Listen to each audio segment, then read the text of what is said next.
Jeudi, 9 heures du soir. Ricardo Mendonça conduisait sa voiture de luxe sur l'autoroute quand il toucha la poche de sa veste et sentit le vide. Le téléphone portable était resté à la maison. À 35 ans, propriétaire d'entreprise de technologie et responsable de négociations de plusieurs millions, il dépendait de cet appareil pour tout. Des investisseurs étrangers appelleraient à 10 heures précises pour conclure un énorme contrat. Irrité, il tourna le volant au prochain retour et accéléra en direction de la demeure, grommelant contre lui-même pour une erreur aussi basique dans une soirée aussi chargée. Pendant le trajet, il pensa à son fils T. Le petit garçon de 4 ans avait complètement changé après la perte de sa mère. Il était devenu distant, impatient, méfiant envers toute personne nouvelle. En quelques mois, plusieurs nounous avaient abandonné leur emploi. Certaines partaient en pleurant.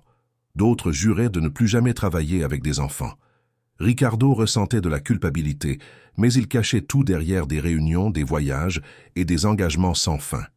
La nouvelle embauchée, Leticia Santos, avait commencé seulement la veille.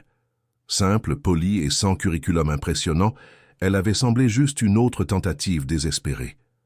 En se garant dans le garage, Ricardo entra par la porte latérale pour ne pas réveiller son fils. La maison était plongée dans le silence, excepté une lumière douce à l'étage supérieur.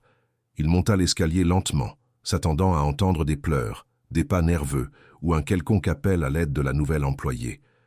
Pourtant, plus il s'approchait de la chambre d'enfant, plus l'environnement semblait étrange. Il n'y avait ni crise, ni sanglots, ni meubles traînés. Seulement la paix.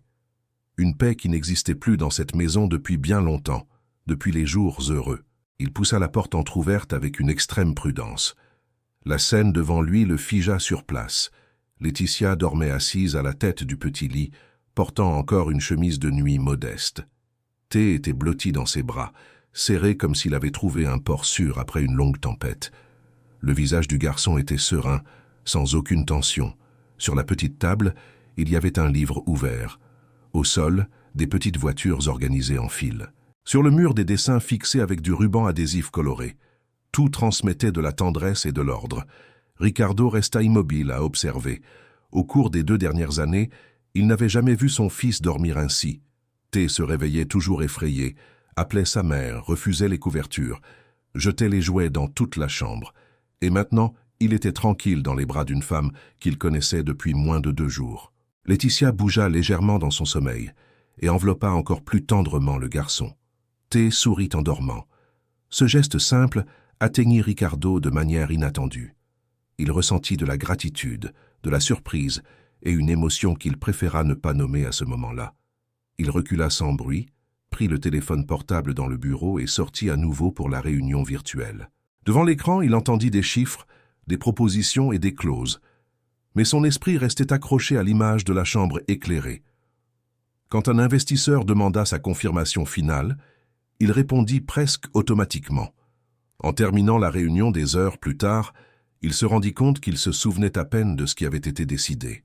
Quelque chose de bien plus important semblait s'être produit à l'intérieur de sa propre maison, cette nuit silencieuse et improbable pour tous ceux qui s'y trouvaient. Il était déjà plus de 2 heures du matin quand il rentra. La demeure restait calme. Il jeta un coup d'œil à la chambre de T et vit le garçon dormant seul, serrant contre lui un ours en peluche qu'il n'avait jamais vu auparavant. Dans le couloir du fond, une lumière allumée indiquait la chambre de la nounou. Ricardo hésita puis frappa doucement. Leticia ouvrit la porte portant un peignoir simple, les cheveux détachés et une expression attentive. Elle demanda immédiatement si T allait bien. Il perçut que son inquiétude était sincère et constante. « Je veux juste comprendre une chose, » dit Ricardo à voix basse. « Comment as-tu réussi à faire dormir T tranquillement ?» Leticia sourit avec modestie. Il avait seulement besoin de sentir qu'il n'était pas seul. Ricardo fronça les sourcils. Elle expliqua que les petits-enfants transforment souvent la nostalgie en peur, et la peur en colère. Elle raconta que T avait parlé de monstres cachés dans les coins sombres. Les autres nounous riaient de ce sujet. Elle avait préféré écouter. Elle avait préparé un spray anti-monstres avec de l'eau colorée et avait laissé le garçon répandre du courage dans toute la chambre. Ricardo sentit un serrement dans la poitrine. Il n'avait jamais su la peur de son fils. Il n'avait jamais vraiment demandé. « Et toi, tu crois à ces monstres ?» demanda-t-il. Laetitia répondit avec calme. Pour un enfant, la peur est réelle, alors elle mérite du respect. La réponse simple parut plus sage que bien des discours qu'il avait entendus dans des salles de direction. Il la remercia, mais resta immobile à la porte, comme s'il avait encore besoin de comprendre qui était cette femme discrète qui voyait ce que personne ne voyait chez ce garçon blessé. Le lendemain matin, Ricardo se réveilla avec un son presque oublié, des rires d'enfants venant de la cuisine.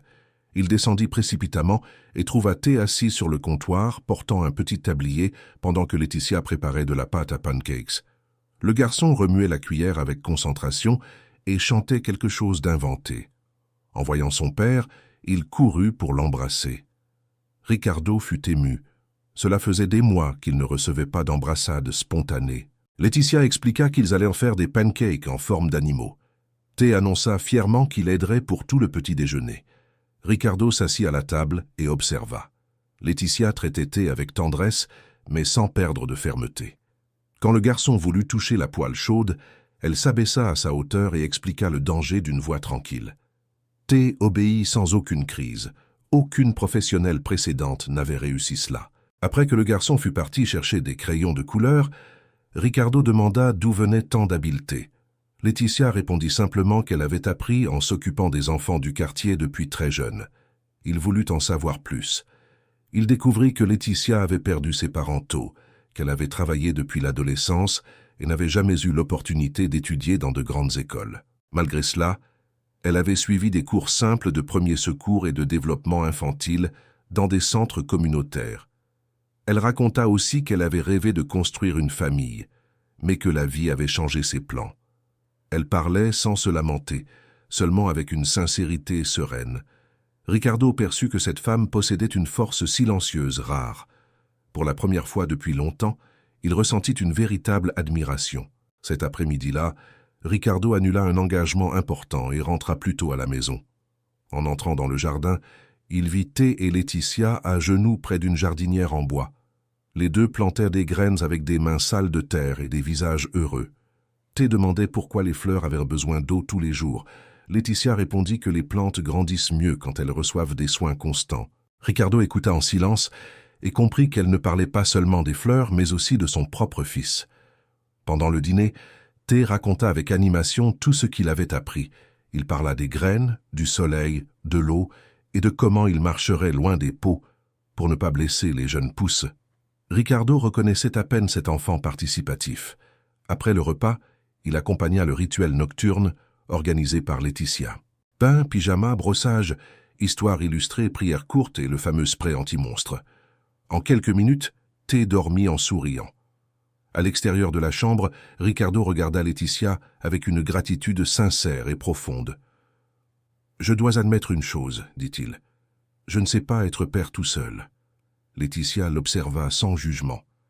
Elle expliqua que personne ne n'est prêt à gérer la douleur, le deuil et l'enfance en même temps. Elle dit aussi que T n'avait pas besoin de perfection. Il avait besoin de présence. Ricardo écouta chaque mot comme celui qui découvre un nouveau langage. Il demanda ce qu'il pourrait faire le week-end. Elle répondit immédiatement. Jouer, cuisiner, se tromper ensemble et rire beaucoup avec lui. Le samedi matin, la cuisine se transforma en laboratoire de farine. Laetitia sépara des ingrédients simples et annonça que le père et le fils feraient des biscuits maison. Ricardo protesta en disant qu'il ne savait rien cuisiner. T rit de l'insécurité de son père. Laetitia mit des tabliers aux deux et commença à guider. Ils mélangèrent la pâte, l'étalèrent au rouleau, découpèrent des étoiles et des cœurs. T applaudit en voyant un biscuit tordu créé par Ricardo. Pour la première fois depuis des années, la demeure semblait une maison ordinaire. Quand les biscuits furent prêts, T embrassa son père avec les mains encore sales de sucre. Il dit qu'il aimait quand il jouait sans hâte. Ricardo sentit ses yeux s'embuer. Laetitia observait depuis la porte, satisfaite, comme celle qui avait seulement rendu quelque chose qui avait toujours appartenu aux deux. Après que T se fut endormi de l'agitation du matin, Ricardo invita Laetitia à prendre un café sur la véranda. Le soleil illuminait le jardin et le silence entre eux semblait confortable, pas étrange à cet instant. Ils parlèrent de choses simples. Laetitia raconta des histoires de la pension où elle vivait, des dames qui partagèrent des recettes et des conseils dans le couloir.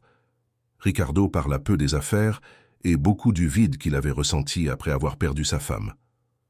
la première fois, il ouvrit des parties de lui qu'il cachait même à ses amis. Laetitia écouta avec une attention sereine. Il perçut qu'il aimait non seulement la beauté discrète d'elle, mais aussi la calme qui surgissait toujours quand ils étaient proches l'un de l'autre. Dans la nuit suivante, T fit un cauchemar. Ricardo sortit de sa chambre en entendant des pas dans le couloir et trouva Laetitia assise par terre dans la chambre d'enfant, berçant le garçon sur ses genoux. Elle disait que les mauvais rêves passent comme des nuages et que l'aube arrive toujours. T demanda si elle partirait comme les autres. Laetitia promit de rester tant qu'elle serait importante pour lui. Ricardo, immobile à la porte, sentit quelque chose changer définitivement à l'intérieur de son propre cœur à ce moment-là. Le dimanche, il décida de passer la journée entière en famille. Il emmena T et Laetitia au zoo. Le garçon courut entre les enclos en montrant les animaux, en posant des questions sans arrêt. À plusieurs moments, les visiteurs imaginèrent que les trois formaient une famille complète. Ricardo le remarqua et, au lieu de la gêne, ressentit une joie tranquille. Sur un banc près du lac, pendant que T nourrissait les canards, il la remercia pour tout ce que Laetitia avait fait. Elle répondit qu'elle avait seulement offert des soins là où il y avait trop de nostalgie. De retour à la maison, après que T se fut endormi, Ricardo demanda que Laetitia reste quelques minutes au salon. Son cœur battait vite, comme cela n'arrivait jamais dans les réunions décisives. Il dit que ces jours avaient été les meilleurs depuis la perte de sa femme. Il la remercia d'avoir rendu la lumière à son fils et aussi à lui. Laetitia fut émue. Elle avoua qu'elle se sentait aussi heureuse ici, plus qu'elle ne s'y attendait quand elle avait accepté l'emploi. Le silence suivant apporta un courage inattendu. Ricardo s'approcha lentement et demanda s'il pouvait tenir sa main. Laetitia permit. Il dit qu'il ne savait pas expliquer quand cela avait commencé, mais qu'il admirait sa bonté, sa force et l'amour véritable qu'elle consacrait à T. Il avoua être amoureux. Laetitia respira profondément et admit ressentir la même chose, mais elle avait peur de la différence entre leurs mondes. Ricardo répondit qu'aucune richesse ne valait plus que l'honnêteté et l'affection.